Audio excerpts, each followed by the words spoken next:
मन्त्री संघीय मामिला तथा सामान्य प्रशासन ক্ষমতা গ্রহণের পরপরই ১০০ দফা কর্মপরিকল্পনা ঘোষণা করেছে নেপালের বালেন্দ্র শাহ সরকার। সবচেয়ে গুরুত্ব দেওয়া হয়েছে দেশটির শিক্ষা খাতকে।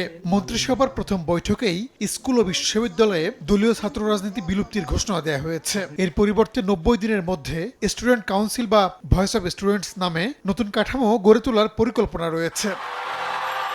একই সঙ্গে সরকারের নির্দেশনায় বলা হয়েছে, শিক্ষক ও অন্যান্য শিক্ষা সংশ্লিষ্ট ব্যক্তিরা সরাসরি বা পরোক্ষভাবে রাজনৈতিক দলের সঙ্গেও যুক্ত থাকতে পারবেন না। শিক্ষাঙ্গনকে রাজনৈতিক প্রভাবমুক্ত রেখে শিক্ষার পরিবেশ স্বাভাবিক করা, সহিংসতা ও ক্ষমতার দ্বন্দ্ব কমানোর লক্ষ্যেই এমন সিদ্ধান্ত সরকারের। পরীক্ষা ব্যবস্থাতে বড় পরিবর্তন আনছে নেপাল সরকার। আগামী শিক্ষাবর্ষ থেকে পঞ্চম শ্রেণী পর্যন্ত পরীক্ষা বাতিল করা হচ্ছে। এর বদলে বিকল্প মূল্যায়ন পদ্ধতি চালুর কথা বলা হয়েছে, যাতে ছোট শিক্ষার্থীদের উপর মানসিক চাপ কমে এবং শেখার প্রক্রিয়া হয় আরো স্বাভাবিক ও আনন্দমুখর। অপটিক্যাল ব্রাইটেনার, কালার গার্ড এবং জার্ড লক সমৃদ্ধ অ্যাডভান্স ফর্মুলায় এলো নতুন রে ডিটারজেন্ট পাউডার।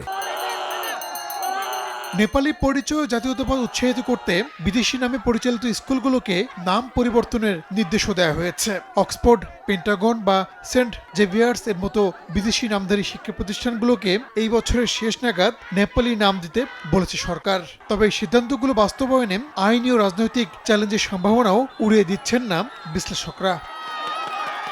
রেহানুল রানা, সময় সংবাদ।